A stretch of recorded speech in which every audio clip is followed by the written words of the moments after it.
Slathering all over body, head, and right hand. The best punch in the fight so far. It has been a long time since the heavyweight division has looked so captivating for the boxing fans' imaginations. Formerly renowned as the most exciting, admiration for the sport's biggest stars seemed to have waned once Mike Tyson put down the gloves for good. There's no one like me. I'm from Nairclaw. There's no one that can match me. My style is impetuous. My defense is impregnable. And I'm just ferocious. I want your heart.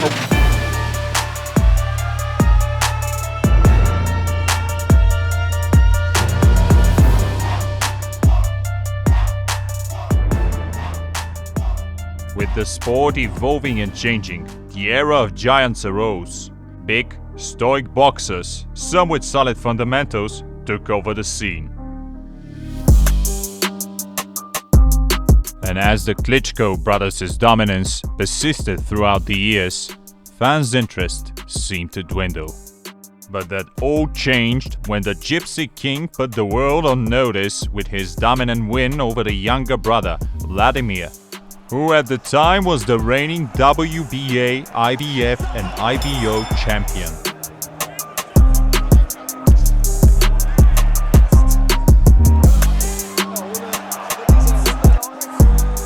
It was like a switch which opened up the sport for a new, young and hungry generation of boxers.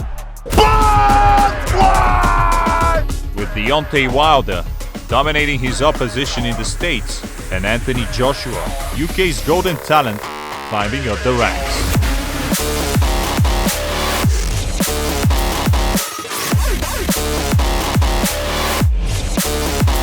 When Klitschko stepped down after another defeat, this time at the hands of AJ, it looked like the time was right for the big fights to happen.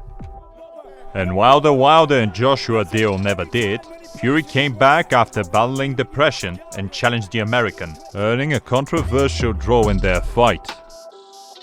This resulted in an epic trilogy with Tyson beating Deontay twice more and taking the WBC strap.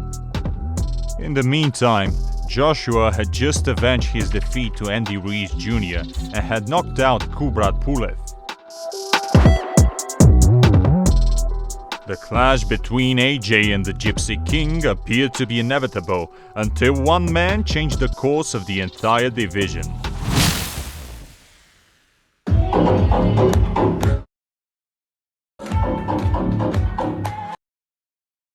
How are you feeling? I feel. In the footsteps of the great Evander Holyfield, Alexander Usyk had made his entry into the heavyweights after having managed to unify the titles at cruiserweight, essentially cleaning it out. Trying to play hard. Smoke up, that's in the blem. Free up the guys, then dip out the ends. Jump in the ride, then burn out the rims. Don't stop, don't catch the boy that I'm in. Never done a block, hoodie up for events. Skin kept close to you, putting on them with the tits on 10. Batch in the back, that's on tap, all ready to go and jump in. Ding dong. In his first two fights, Usyk managed to make Chas Witherspoon quit and outbox Derek Chisora to win a decision, albeit with some difficulty. When his fight with Joshua was announced, most of the boxing scene was skeptical about the Ukrainian's chances. The champion was much bigger and much stronger. AJ Usyk quickly. Yeah, AJ knocks Usyk out. AJ is that kind of fighter who can get close to Alexander Usyk and stay there. I think it'll take 4, 5, maybe 6 rounds until he starts nailing him clean with the 2s and the 3-punch combinations. But I think he will catch up with him, from round 6 onwards, and I do think it's an AJ victory. Usyk is still undefeated. He's got an awkward style. I think the size is going to be a big issue. However, on the night, Alexander proved to be a level above in skill, outpointing, outboxing, and outclassing AJ. By the end of the fight, Joshua was hanging on the ropes, and the Rabbit, as Fury calls him, was looking like he can go for another 12. Do you believe this? Yes, I believe it. And new heavyweight champion of the world, Alexander Usyk. He fights for glory, and he's found it. A clause in the contract guaranteed a rematch, and the two met again almost a year later. Joshua came in better prepared and improved on his first performance, this time targeting the body of Usyk much more. He even put him in trouble in the ninth. As Joshua now in pursuit. Usyk. He is on the run right now. At this time, the evident size and strength difference in AJ's new approach made it appear that the fight would turn in his favor. Even so, the Ukrainian came back and finished the last 3 rounds strong, securing the victory and a split decision win. With Alexander defending his titles and dispatching Joshua, and Fury having defeated Wilder in both their rematches, fans were eager to see a clash between the two kings of the heavyweights. Negotiations between both parties began immediately after Alexander's title defense, but they never resulted in a fight, as they were postponed on several occasions. In the end, Usyk even agreed to an unfair deal which reportedly would have him receive 30% of the purse as long as the Gypsy King would donate $1 million to Ukraine. When Tyson insisted that there would be no rematch clause and he was not planning to make the donation, the intercession broke down. An interesting conspiracy would be to say that Fury wanted to make the same amount of money, but with a much easier opponent. Anyways, Alexander was scheduled to defend his heavyweight titles against his WBA mandatory challenger, Daniel Dubois.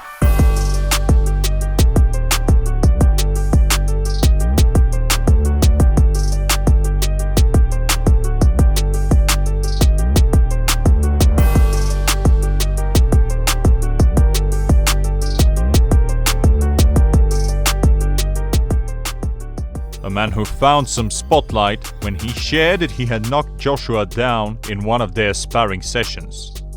In the past, is there any truth to you actually knocking down into Joshua in sparring in the past? Yes, there is definitely truth to that. I'm not going to deny it. I've sparred him. I've caught him with some big shots, and I punch very hard. A British boxer himself, he took on boxing to stay out of trouble and burst out onto the professional scene in 2017, quickly rising throughout the ranks. Although his career hasn't been without its hurdles. In 2020, he suffered his first loss as a professional at the hands of Joe Joyce. With the British title on the line, Dubois entered as a slight favorite against a formidable challenger with an Olympic pedigree. The fight started well for Triple D, as he managed to close the distance with his feet and a snappy left to find a way for his powerful right hand. But as the rounds went on and Dubois was struggling to seriously hurt Joyce, the juggernaut jab was finding Daniel's left eye. Eventually, with his face busted and his vision impaired, he refused to continue in the attempt. Daniel made a successful return to the ring in the following 2 years with dominant victories until he fought Kevin Lerena on the 3rd of December 2022. The fight was to determine the mandatory challenger for the WBA world title. In the first round, in a fiery exchange, Lerena seemed to have landed a powerful shot which knocked the Brit down. As the fight progressed, it looked like Dubois had suffered a knee injury when he hit the canvas twice more. He was able to come back and knock Kevin down in the third, which spelled the beginning of the end.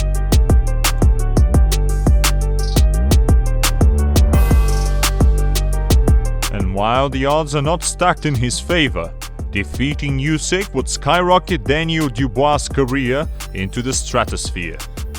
Being younger, he's also the bigger man, weighing in at 240 pounds to Alexander's 220. And while he's 2 inches taller, the reach will be virtually the same. At this point in his career, Usyk, also known as the Cat, contrary to Fury's callouts, has started getting used to taking down predators much bigger than him, as this will be his 5th fight as a heavyweight. Speed, technique, and especially stamina are all on his side. The only time he has seemed in trouble has been when pressed and pushed consistently.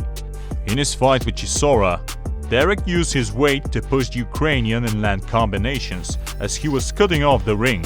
When Joshua was landing to the body in close quarters, he managed to hurt Usyk and win several rounds. While Daniel is a powerful puncher, saying that he hits harder than AJ or pushes the action like Chisora would be quite a stretch. Dubois is measured and sometimes even tentative against good opposition. He fights in bursts, and each time he explodes, he needs time to regain his breath. With every explosion, the time needed for recovery increases, and this might open a lot of opportunities for Alexander to snatch away a dominant victory. Experience will also be on Usyk's side. Not only is he an Olympic boxer, but he's also going to be the second southpaw that Dubois is facing.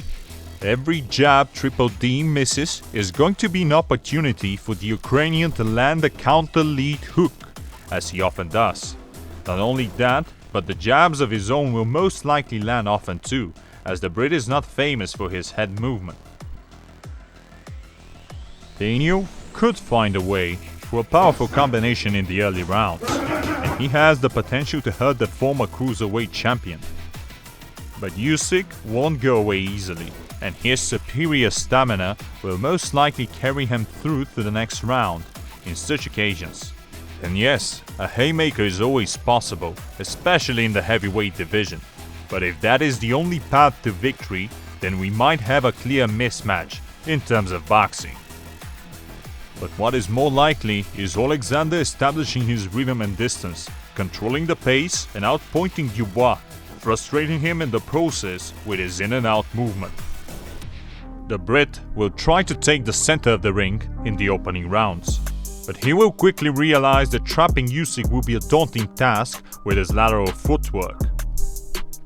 If he does find him, will he have the stamina to finish him, or will he only wear himself down in the process? That's why as the fight goes on, Daniel Dubois' chances are going to lower. Fighting such an experienced southpaw while not having an extensive amateur career yourself is always going to be hard, especially when he can go on seemingly for days. In the later rounds, the former cruiserweight might start to find a counter left as Dubois' jab starts to lose its snap. Combinations might open up, and the late stoppage in Alexander Usyk's favor is not out of the books. If that happens, and Fury goes through with his fight against Ngannou, it would be compelling to see what's next for the ultimate division of boxing. A long-awaited bout between AJ and Wilder has already been mentioned and called for. But an undisputed champion is something even more fascinating, and for that to happen, the stars must align along with the Gypsy King and the one he called the Rabbit. But what do you think? Will Usyk put on another clinic, or is Dubois going to find a way to land the punch of his career? If you enjoy this content, make sure to like this video and subscribe to our channel. We intend to do more of it, so stay tuned and thank you for watching.